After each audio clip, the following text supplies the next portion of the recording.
is the Committee of Safety met here Saturday night, and while that big meeting was happening, retired Colonel Nelson O'Leary came in and presented to Ammon his own personal Bronze Star. Now Ammon would never say that, and he doesn't want me to say that, but I'm saying it for him. That was a tender thing for that gentleman to do. And far as things of action that we've been talking about, indeed we are going to go out and today we'll put together, we have a work crew being put together. We're going out and open up that fence that was put in by the BLM this very last year and fenced off the Puckett's major part of their range, making their ranch not profitable, hard to operate. We'd put them out if we couldn't have them access to the range that they've had for many years. So we're going to go down, open that up, take down a section of fence, put in a gate, and that's what we've got doing today. And just for logistics, we're going to come up here when the crew's together, probably in an hour or two, and we'll come out here. The ranch is close, and we'll come out this way and circle around to the ranch. And so if you want to follow us, you can follow us. If you don't, if you want to help, bring some leather gloves. And now I'm going to turn the time over to Ammon for some other business here. Thank you again. Beautiful morning. We're glad to be able to speak to you. I want to right off the bat give a special thanks to the many state representatives from Oregon, Washington, and Idaho that came and visited us the other night.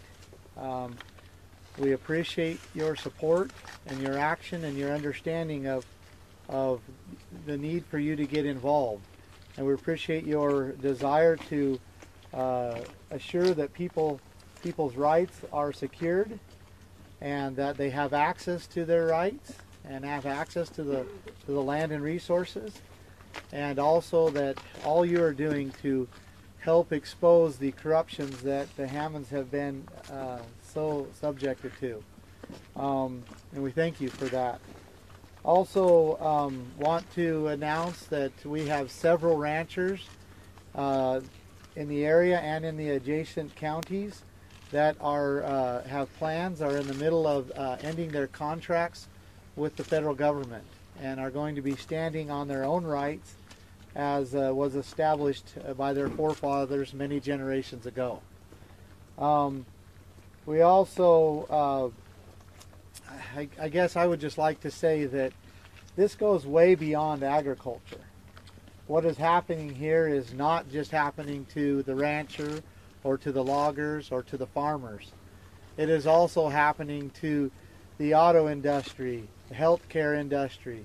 It is happening to the financial advisors as we speak right now. I have a good friend who is in the financial advising industry. He is an advisor, and mandates are coming down upon them as we speak that are not going to give them the opportunity to truly help their clients.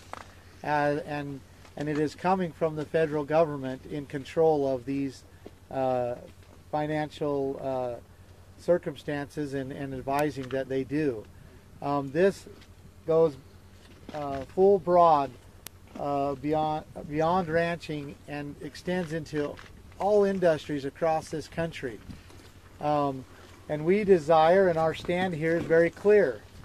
It is to say that there are rules that the people have placed upon government, and that the federal government's rules are outlined in the Constitution of the United States, and that it is our duty when they will not step back in that cage that we have given them. It is our duty as a people to assure that they do that, and that is what we are doing here. We also would like to recognize, and this may be a little hard to say or to acknowledge, but we know that if we continue to go down the road that we have been going down, that it will ultimately create a war among the people. And this is an effort right now, a peaceful effort to make sure that that war never comes, to make sure that there is not a war between government and the people. And if we do this correctly now, we will make sure that there is peace that will continue to reign in this country, that our children will be able to have a future and to be able to prosper. And we believe that we're making the right stand, that it is a moral and a righteous stand, and that it is a stand for the future of this country. Now, with that being said, we cannot forget the pain and suffering that the Hammonds, Dwight and Stephen and their families are experiencing as we speak. And that must be at the forefront. It must be the primary purpose in which we are here, and we must get them out of that circumstance and out of those prisons and back to their families. We have uncovered several pieces of evidence that will be coming forth in the proper manner. The 2006 fire, we have video evidence and 2 eyewitnesses of the Bureau of Land Management starting those fires around the Hammonds Ranch themselves. They said it was a lightning fire. We know that there was a lightning fire in the area, but that the fire that threatened the Hammonds Ranch, that caused the Hammonds to start a backfire in protection, was actually started by the Bureau of Land Management. We also know that Frank Papagni, the prosecuting attorney, knew of these witnesses and did not disclose them. We also have uncovered several records down in the refuge that show clear discrimination against the Hammonds on many occasions, including taking of the permits and giving them to others right in the middle of contract. And also when the Hammonds were at the top of the list to receive permits for certain grounds, they were denied that and given to other people, clearly showing discrimination. And I offer you that as just a starter of what we have found and uncovered. This is very real. The Hammonds have been subjects to great abuse. They do not deserve what they are getting, and we are doing everything we can, and we'll not stop until they are out of prison and back with their families. And again, they are our primary concern, but this goes way beyond just agriculture. And so I want to thank you for your time. Hammond, there's been rumors that the BLM, and it's already circulating out in the public, that the BLM was destroying the documents. Have you been able to confirm that? We've heard that from 3 different sources, but we do not have concrete evidence that that has happened. Secondly, has the sheriff addressed your redress of grievances? Has anyone addressed those redress of grievances? No, and we intend to take up legal matters to basically enforce that those grievances are addressed, and that is part of our actions right now. Have you accessed personnel files at the... There's a new group in town, the 3%ers. What's your response to them being here? They have been, they're part of the Pacific Patriot Network, and they have basically said that they are going to protect from without to make sure that nobody is, as they say, doing something stupid. They do not want the FBI or any other group coming down upon us and killing American citizens, and so they are here to make sure that does not happen. Have you accessed personnel files? What did the Committee of Safety say to you on Saturday night? The Committee of Safety, we met with them again last night, so we've had more communication than just Saturday night.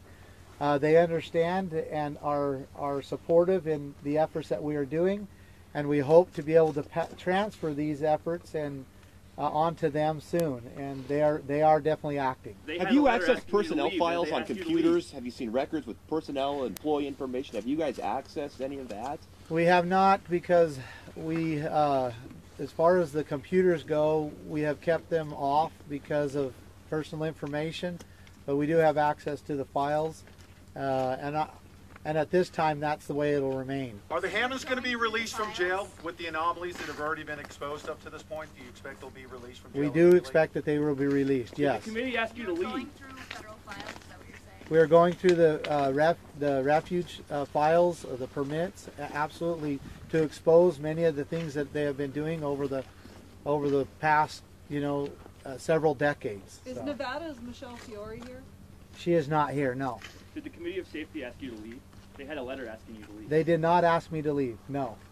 Are you disappointed that the sheriff is not going to communicate with So you? the long-term outlet is exposing these concerns, these abuses, exposing them to the point that the Hammonds are released, and that the people of Harney County have enough grounding and enough strength to get back and using their rights again. So do you see you guys as sort of now, modern day advocates for all these issues? Are there going to be other takeovers down the road, coming off of Nevada and now this? I don't think that that is necessary, because much of the exposure has already been done. What is necessary is that the people of other counties, and we are starting to see this happen, stand and say these are our rights, not your rights. The financial advisor standing and saying, hey, look, you do not have authority from the people to be making acts or regulating our industries. And that is really where this comes. We have an outline in the Constitution of the United States that says what the federal government can do. And beyond that, the people have given them no power. And I just reiterate that because it is very clear that the 10th Amendment says what? I'm going to go ahead and read it. The 10th Amendment clearly says, the powers not delegated to the United States by the Constitution, nor prohibited by it to the states, are reserved to the states respectively or to the people. And that's what this is about. The federal government does have limits, and they are listed in the Constitution of the United States, and they must be enforced before they go into all industries and destroy it. Thank you. I wanted to say a few things. I've got an opposing opposition.